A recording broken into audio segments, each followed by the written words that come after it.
আমাদের উত্তরবঙ্গের নীলফামারী জেলার ঢেলাপীর বাজারে যে আমের যে মৌসুম, যে আমের দাম, আমরা আজকে আমের দোকানে গেলাম, দেখি আমের কি দাম দর, ঘুরে কিছু আরও অন্য কিছু দেখাবো। এবার চলে যাব আমরা মাছ বিক্রেতার কাছে।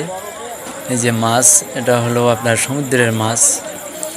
যে ঢেলাপীর বাজারে সব কিছু পাওয়া যায় এখানে, মানে নীলফামারী উত্তরবঙ্গের মানে সবচেয়ে ঢেলাপীর হাট, বিখ্যাত হাট। এই হাটটি অনেক পুরনো।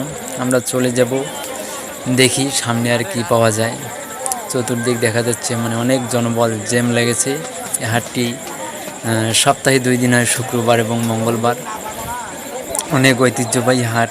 এই হাটটি উত্তরবঙ্গের মধ্যে শ্রেষ্ঠ হাট। আমরা মাছ বাজারে ঢুকলাম সর্বপ্রথম, দেখি কোন মাছটি পছন্দ হয়। আজকে আমরা কোন মাছটি মানে দেখা যাচ্ছে এগুলো দেশি মাছ, কই মাছ, শিং মাছ। তো দোকানদার মানে